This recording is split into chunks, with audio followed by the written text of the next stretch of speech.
Salut à tous les amis, j'espère que vous allez bien. Aujourd'hui, on se retrouve avec notre chirurgien préféré, Fred, comment tu vas? Très bien, ça va bien. Bon, Ça va parfait. bien.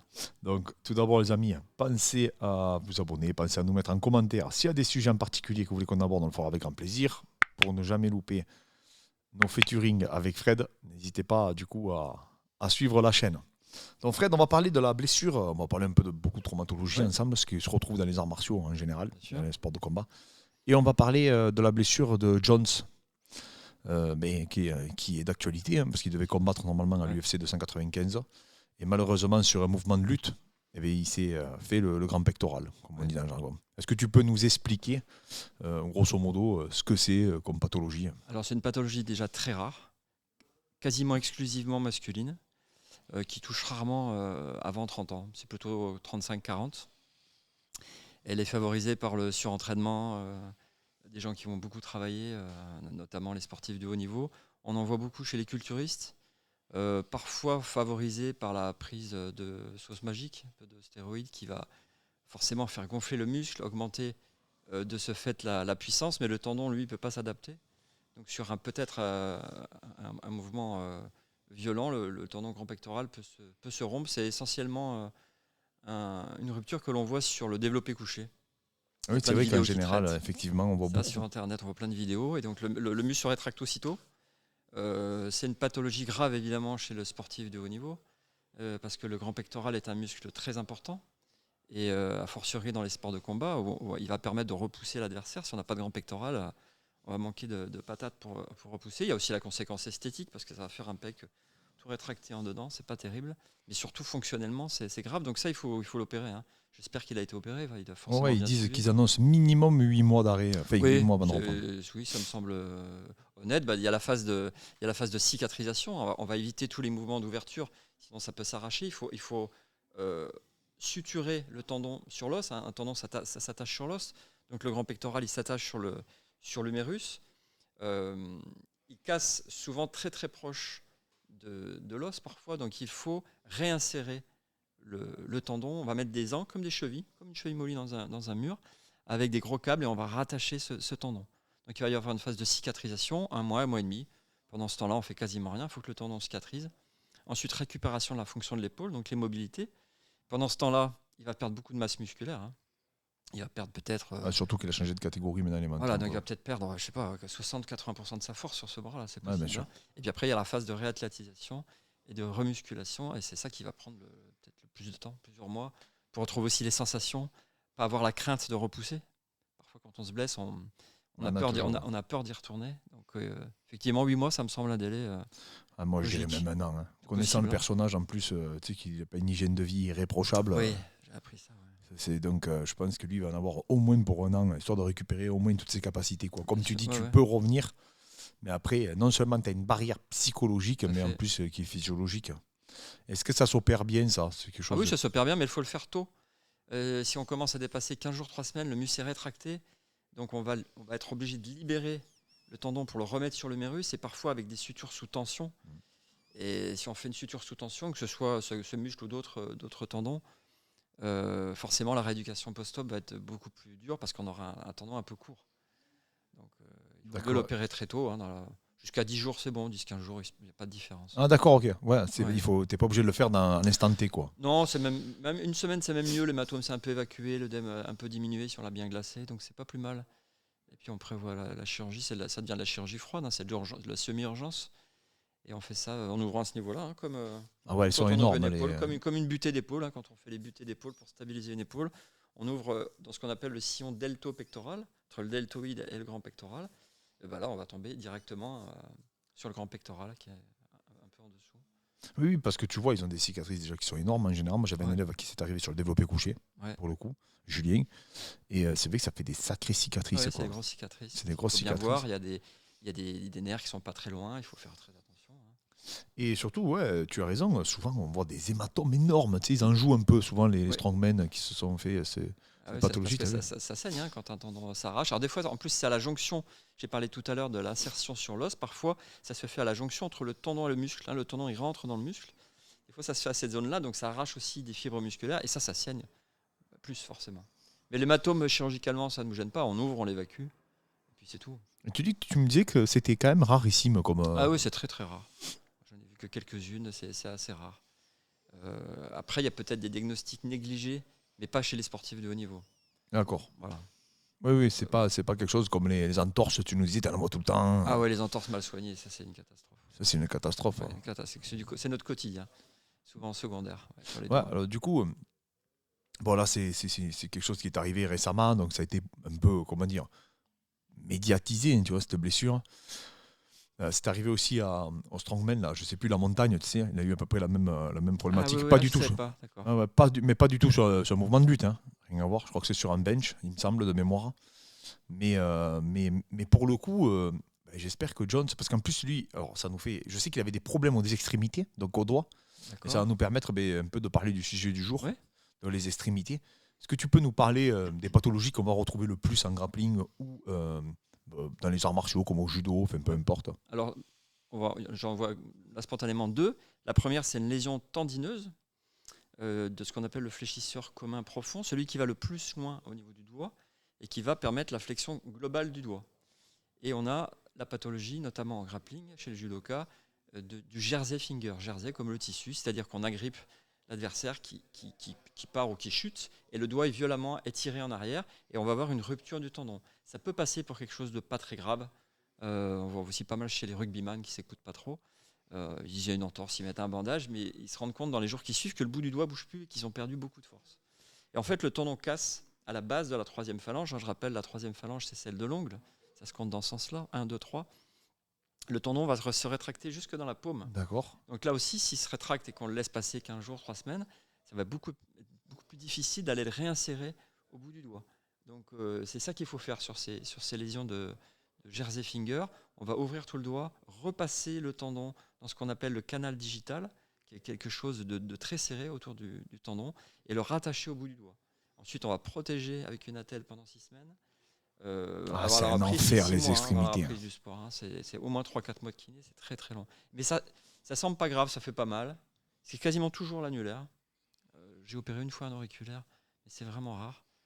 C'est vraiment l'annulaire. Donc ça, c'est le premier type de traumatisme qu'on voit de temps en temps.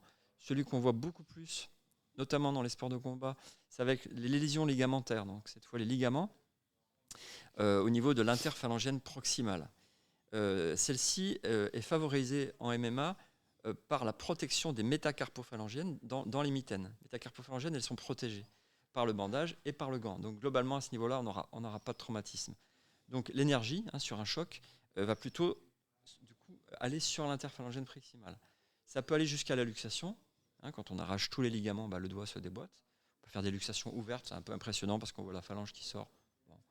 Mais nous, finalement, le pire que l'on voit, c'est justement ce qui paraît bénin, c'est-à-dire l'entorse. Donc, on va aller dans un ça arrive tout le temps, ça. Ça arrive tout le temps. Alors, il y a des entorses qui vont bien récupérer, mais nous, on en voit beaucoup qui ont été entre parenthèses mal suivies. C'est-à-dire qu'on met un bandage entre deux doigts, on laisse les gens, on les immobilise peu, on leur explique pas trop, et ils vont s'enraidir. Et régulièrement, à la consultation, quand je dis régulièrement, c'est quasiment toutes les semaines, je vois quelqu'un qui arrive, qui s'est fait une entorse il y a 3 mois, 4 mois, 5 mois, et qui ne peut plus tendre le doigt. Il a le doigt en flexion. Le ligament s'est trop rétracté. En fait, ces ligaments cicatrisent trop fort. Donc on va les rééduquer, et parfois ça ne suffit pas, il faut les opérer pour libérer l'articulation. Donc c'est dommage d'en arriver là, qu'un bon suivi. Moi je pense que oui, moi je pense que j'ai les doigts éclatés, parce que tu sais, c'est strappé et tout. Les judokas sont vachement connus pour ça, les judokas, les jutsukas sont vachement connus pour ça. Et si on laisse trop passer de temps, tu veux dire qu'après, derrière, pour toi, en tant que chirurgien, c'est beaucoup plus compliqué après l'opération? C'est plus compliqué, pas tellement pour moi, parce que la chirurgie, elle est bien rodée, mais pour le patient, ça va être beaucoup plus dur, parce qu'il va passer à de la rééducation post-opératoire immédiate, c'est-à-dire le lendemain ou le surlendemain, tous les jours, week-end inclus si on peut, pour mobiliser le doigt, pour pas que l'adhérence se réitère. D'accord. Alors qu'une entorse bien prise en charge dès le départ, c'est quoi une entorse? C'est donc une lésion ligamentaire, on a un gros doigt, la radio est normale. On teste, le doigt se déboîte pas, donc c'est une entorse. On l'immobilise un peu avec une petite attelle, un petit tube. Donc vraiment un petit tube, c'est vraiment un tube, c'est un bout de plastique thermoformé qu'on met sur le doigt en rectitude. On ne le met jamais plié, le doigt. D'accord. C'est là où il se rétracte. On le met thermoformé, 8 jours contre la douleur, et ensuite quelques séances de kiné. pour en 2-3 semaines récupérer toute la mobilité. Et là, on peut retourner au sport. Hein. 2-3 D'accord, semaines, d'accord. c'est fini, ça doit être fini. D'accord. Après, le gonflement, la douleur, j'explique aux patients, le tarif, c'est 1 an. Voilà, on aura le dos gonflé et douloureux pendant 1 an. C'est le tarif, on s'y fait. Et puis les sportifs, ça, ils ne font pas trop gaffe. Et après, on va les protéger pendant les séances d'entraînement pour éviter de se reblesser. Mais ça se passe bien quand c'est bien pris en charge tôt. Notre problème, c'est qu'on les voit décalés parce que c'est normal dans un service d'urgence classique. Eh ben, on va traiter l'infarctus, on va traiter le polytraumatisé qui est passé sous un camion, l'entorse du doigt, on va faire la radio, il n'y a rien, allez, ça retourne à la maison. Ouais, bien sûr. C'est un peu négligé, mais c'est normal, c'est une urgence, c'est pas une urgence vitale. Oui, complètement. Oui, non, mais tu peux vivre une entorse d'os. C'est sûr que c'est plus compliqué pour un combattant qui va laisser traîner ça. Ah oui. Et ça, c'est vrai qu'on le voit, hein, les extrémités, je pense que c'est vraiment, Fred, le truc le plus négligé dans les sports. Oui, ça, je suis d'accord. Parce que tu n'as pas le sentiment que ça t'handicape. C'est pas comme si tu faisais une luxation de l'épaule. Bon, ben, tu sais, mon pauvre, que tu peux plus bouger. C'est parlant, tu vois, comme une entorse du genou, c'est parlant. Ah, oui. Tu es allongé dans ton canapé. Là, le doigt, ta vie, plus ou moins, ne change pas. C'est juste que tu as une gêne. Et le problème, c'est que moi, j'ai connu des mecs, je te promets, pendant des années, ils ont été handicapés à cause des mais je le sais. Et même, tu vois, c'était Fedor à l'époque, et je crois qu'il se pétait la main à chaque combat. Ah ouais. Tellement que ça devait être mal opéré, ou alors il ne permettait Après, pas il tapait fort aussi. Il tapait fort, mais je pense que si la récupération, elle n'était pas optimale, tu vois. Non, puis c'était peut-être pas suivi comme maintenant. Ouais, bien sûr. Parce que tu sens quand même qu'il y a eu une évolution sur les techniques de chirurgie, sur les techniques de réhabilitation. Ah bah nous, on est très, enfin en tout cas quand ils viennent nous voir, oui, on est très, très vigilants. La chirurgie de la main, et la médecine de la main en général, elle a commencé vraiment dans les années 70. Et tous les 5 ans, ça s'améliore encore avec des techniques encore moins invasives. Invasive, c'est le fait de moins ouvrir pour opérer. D'accord. L'an passé, j'ai décrit une technique qui n'était pas décrite pour opérer les fractures de la deuxième phalange, près de l'articulation. Parfois, le ligament arrache un gros morceau d'os. Et il faut l'opérer, il faut remettre une vis.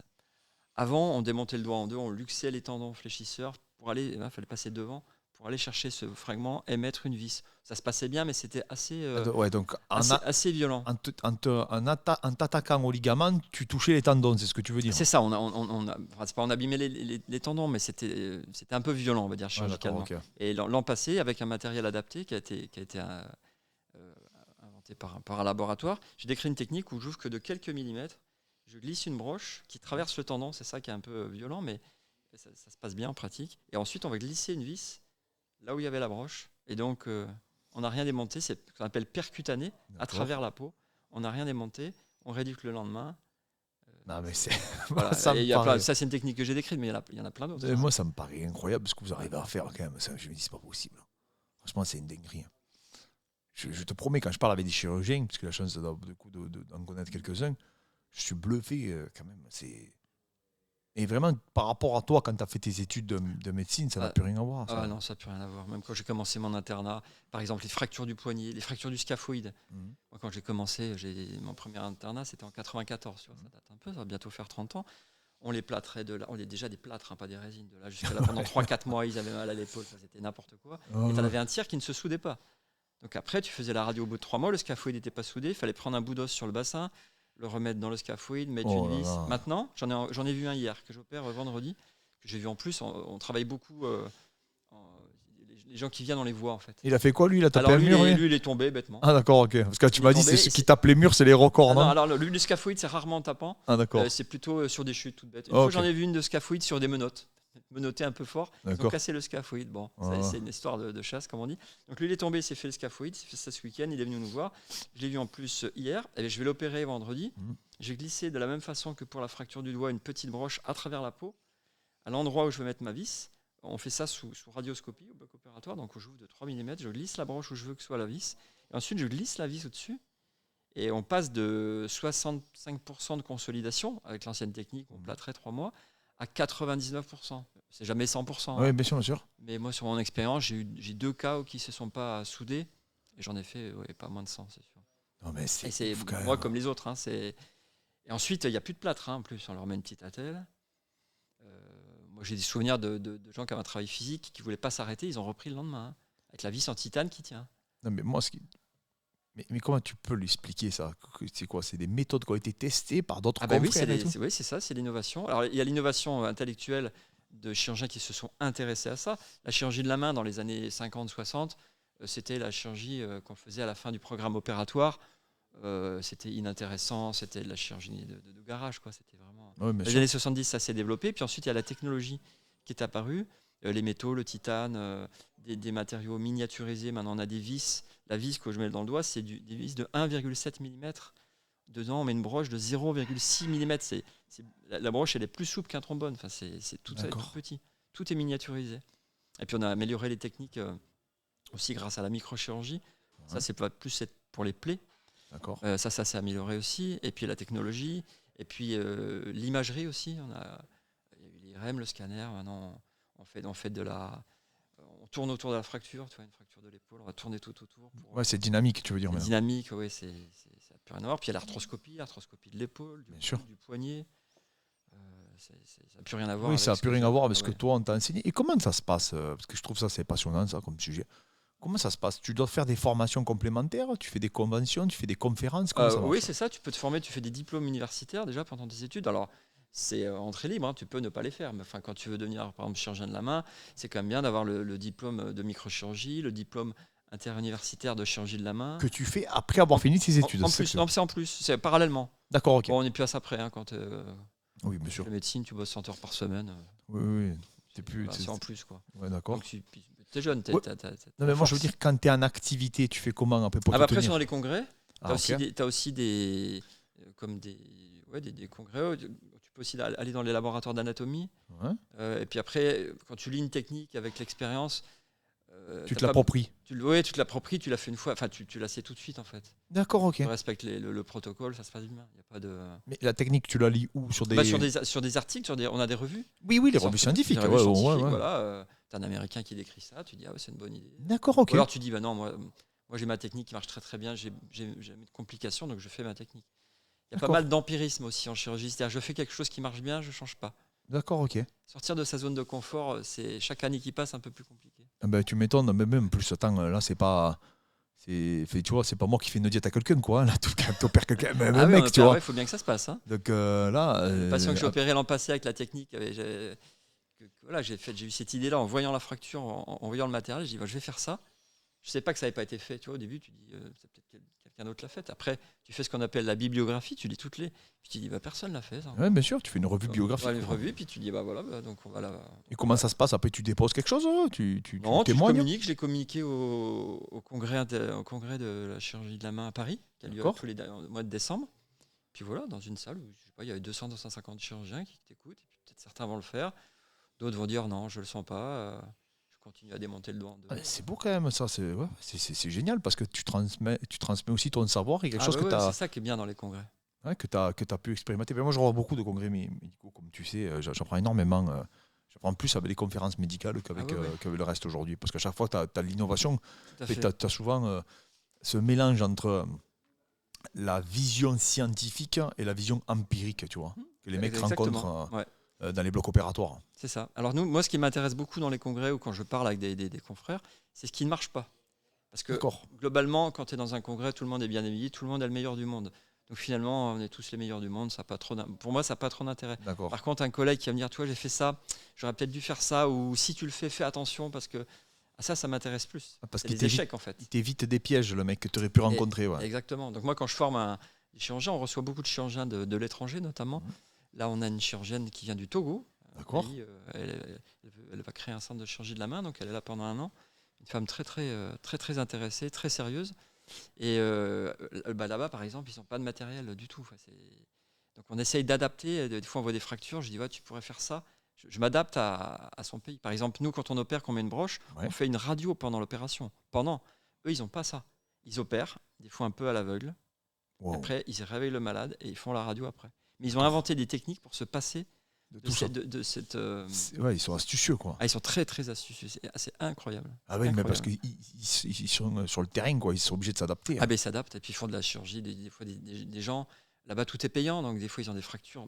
Elle m'a montré une fracture du fémur, donc très grave. Ils ont attendu 6 semaines pour avoir l'argent, la famille et l'argent pour le faire opérer. Parce qu'il n'y a pas de sécu, il n'y a rien. Hein. Si tu n'as pas de famille, en fait, là-bas, tu as une fracture du fémur, tu es mort. Hein. D'accord. Parce que personne ne va t'opérer gratuitement. Oui, bien sûr. Donc c'est dur. Donc elle, quand je lui explique une technique, elle ou d'autres, je vais lui donner tous les petits détails. Tu vois, je vais pas lui dire comme dans le livre, tu fais ça. Je vais lui dire voilà, moi j'en ai fait, je sais pas, 100, 200, voilà. Je me suis rendu compte qu'il valait mieux faire comme ça, comme ça. Et je leur demande de noter la technique, la mienne et celle des autres. Hein. Ouais, bien sûr. Comme ça, je me dis, la première fois où elle va le faire, elle aura déjà des années, peut-être presque d'expérience. En tout Oui, cas, complètement. Ton témoignage, ton théorique. ressenti, ta vision du Voilà. truc, quoi. Ah ouais. J'avais eu un résident comme ça qui maintenant est chirurgien à Bordeaux. Et je lui avais montré la technique du scaphoïde. Je lui ai D'accord. dit, voilà, regarde comment je fais. Voilà. Si tu notes tout, je pense que tu y arriveras. Ensuite, il est allé à Bordeaux. Et tu sais, quand tu commences un stage dans un service, il faut un peu faire tes preuves. Donc, on te teste un peu. Et il me dit, on va parler d'une fracture du scaphoïde au staff. Et le patron a dit, qui veut l'opérer? Et moi, comme j'avais vu ta technique, je me suis senti. J'ai dit oui. Mais il sait que si ça se passe mal, après, on lui fera plus confiance. On va regagner la confiance. Bien sûr. Il m'a dit, j'ai fait exactement comme tu m'as expliqué. Ça a duré 10 minutes et c'était parfait. Donc là, pour moi, la satisfaction, elle est énorme. Ouais, parce que tu transmets ton savoir ouais, et ta vision, quoi. Exactement. Non, franchement, c'est passionnant. C'est vraiment quelque chose de... On a aussi les fractures du radius, pour reparler à l'évolution. Ouais, bien sûr. Fracture de l'extrémité distale du radius, qui est la première fracture peut-être du corps humain avec le col du fémur. Moi, quand j'ai appris mon métier, on mettait des broches. D'accord. Des broches, alors ça se déplaçait, les gens avaient mal, ils sentaient les broches. C'est quoi, en général, le plus courant qui fait c'est la chute de la hauteur. C'est plutôt des femmes un peu âgées, à partir de 55-60 ans. Voilà, mais après, on en a dans les sportifs qui tombent mal. Oui, s'ils ne font pas le scaphoïde, ils vont se casser le radius. Donc, radius, on en fait beaucoup. On a des semaines de garde, on en fait 20, tu vois. Voilà, donc, on en fait tout le temps. Avant, on mettait des broches, avec ensuite un plâtre, et ça se déplaçait, il fallait réopérer. Et ça, c'était comme ça. Ensuite sont apparues les petites plaques en titane, anatomiques, c'est-à-dire calculées pour adapter parfaitement la forme de l'os. Quand tu as l'habitude d'en faire, tu mets 10-15 minutes, donc finalement à peine plus que de mettre 3 broches. Il n'y a plus de plâtre. Moi, je leur mets une attelle, je leur dis enlevez l'attelle si elle vous gêne. C'est du titane et on a des vis dont la tête est filetée. Donc la tête se bloque dans la plaque. Donc tu as une tenue primaire. Mécaniquement, je leur dis vous pouvez faire des pompes. Hein. D'accord. Il ne va rien se passer. Hein. Même les mecs, je leur dis allez-y. D'accord. Et il ne se passe globalement jamais rien. Alors ça a révolutionné complètement la chirurgie des fractures du poignet. Et ça, c'est incroyable. Donc quand on voit des gens opérer encore avec des broches, dans d'autres centres, je ne parle pas de centres de la main globalement, mais des fois au pied des montagnes, le type il n'a pas les plaques. Il est obligé de... rapatrié de l'étranger aussi beaucoup. D'accord. Je me rappelle il y a 25 ans en fait. Je me dis, ça va être compliqué comme il y a 25 ans avec mes patients. Il n'y a pas de cahier des charges, tu veux dire en fait. Tout le monde est libre plus ou moins d'opérer comme il veut, quoi. En France, moi je suis chirurgien, orthopédiste, donc je me suis spécialisé dans le membre supérieur. Si demain je décide d'opérer une appendicite, je peux le faire. D'accord. Ce qui est un peu là où on veut maîtriser les coûts pour la société est un peu un non-sens. On devrait avoir des autorisations et des interdictions. D'accord. Parce que nous, on fait malheureusement beaucoup de chirurgie secondaire. C'est-à-dire que tu as encore des petits bleds où les chirurgiens, ils sont de bonne volonté, ils vont un peu tout opérer pour rendre service, et puis des fois, ça se passe mal. Tu peux plus être spécialiste en tout. C'est pas possible, bien sûr. Donc on récupère, et s'il y avait des centres, par exemple, à Montpellier, il y a des centres spécialisés dans la chirurgie du sein. Les chirurgiens ne font que ça. D'accord. Ils vont plus s'amuser à faire autre chose. Ouais, alors, heureusement, ça se sait dans les grandes villes. Tu sais, quand tu te blesses la main, il faut aller là. Oui, quand tu te blesses le genou, il faut maintenant, aller là. Moi, j'ai des copains de promo qui sont installés à Montpellier, et j'en connais un que j'ai en tête. Florent, il fait que du genou. Oui, spécialisé dans ça. Plein de sportifs de haut niveau, il fait que du genou. D'accord. Voilà, donc là, autant te dire que... il en a vu, il a tout vu. Ouais. Et John, sur son opération, par exemple, est-ce qu'il y a eu une évolution aussi avec les années? Non, là-dessus, non, je pense qu'on les opère plus parce que maintenant, on a du bon matériel pour réinsérer. Avant, les encres, elles n'étaient pas aussi efficaces que maintenant. Maintenant, tu as des encres en titane. Tu mets l'encre dans l'os, tu soulèves le bonhomme, même s'il fait 100 kilos. Enfin, c'est indestructible. Ouais, ça ne bougera pas. Ça ne bougera pas. Ça, on ne l'avait pas avant. Même s'il met une contrainte mécanique. S'il met une contrainte, l'encre ne va pas bouger, le fil ne va pas se casser. Par contre, ça va faire fil à couper le beurre. C'est le tendon qui va être dilacéré par le tendon. Par le fil. C'est pour ça qu'il faut protéger. On ne peut pas renforcer le tendon, on ne peut pas. Et on ne peut pas accélérer la consolidation. Ouais, c'est clair. Des fois, les sportifs veulent gagner du temps. Ils disent non, mais je ne peux pas gratter un mois. La biologie, ça reste la biologie. Ouais, bien sûr. Peut-être qu'un jour, on rajoutera des substances. Ouais. Et puis, ça va. Il y en a qui ont essayé. D'accord. Des fois, ça se passe mal. Ok. Ouais, par exemple, des substances pour accélérer les consolidations. Il y a des fois, ça met de l'os partout après. D'accord. Donc, si tu as une fracture de l'avant-bras, que tu mets cette substance, ça va te souder les deux os entre eux. Donc, tu perds ce mouvement-là. D'accord, ok. Ça, c'était pas la bonne idée. D'accord, donc, c'est il y a des expériences qui ont été Ouais, menées. qui ont été menées sur l'animal notamment, et puis Oui, bien après sûr. certains sur l'humain. Pas tellement dans nos pays parce que c'est plus on va Ouais, dire, réglementé. réglementé, heureusement. Et des fois, ça se passe mal. Hein.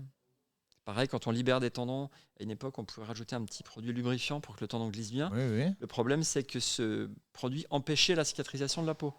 d'accord. Donc ta peau ne se fermait pas. Après, tu te retrouves avec le tendon à l'air. Ça, c'est dommage. Ah ouais, bien sûr. Ouais, Ça a été complètement. globalement arrêté aussi. Ça. D'accord. Comme le Dacron à une époque sur les genoux. On remplaçait les ligaments du genou avec du Dacron. Ça, c'est les années 80. C'était super. Tu mettais ton ligament synthétique, c'était formidable. Et Oui, puis oui. après, il y a des rejets avec des destructions osseuses, des catastrophes. Donc là, maintenant, le Dacron, de ce que j'en sais, le genou, c'est un peu loin de ce que je fais, mais je suis un peu ça quand même. Plus personne n'en fait. Maintenant, on D'accord. prend les tendons d'origine derrière le genou. Ouais. C'est globalement un DIDT. Tu as l'autre technique qu'on appelle le Kenneth Jones où tu prends autour de la rotule. A priori, ils en font beaucoup moins maintenant. Mais tout ça évolue, hein. Forcément, il y a des Oui, phases. c'est clair. Mais c'est incroyable que ça soit testé par des confrères et qu'après ça soit appliqué sur le terrain. Moi, je trouve ça extraordinaire. Non, c'est passionnant, hein. C'est passionnant. Eh oui, je suis d'accord. Fred, merci encore pour tout. Ah bah, c'est Vraiment. déjà fini. On va se retrouver de toute façon. On va caler notre prochain rendez-vous. Ouais, d'accord. N'hésitez pas à mettre dans les commentaires si vous avez des questions pour Fred. Oui, je réponds. Et surtout, la prochaine fois, je pense qu'on fera carrément une FAQ. Donc, Ouais, on répondra, Super. on répondra aux commentaires. Ah ouais, ça, Posez c'est vos très questions, les amis. On va les conserver. Et le prochain coup, ensemble, bonne idée. du coup, on répondra à cette FAQ. Merci encore à tous. Merci encore à toi, Fred. Merci. Et Clément. on se retrouve le mois prochain pour Allez, notre c'est chronique. parti.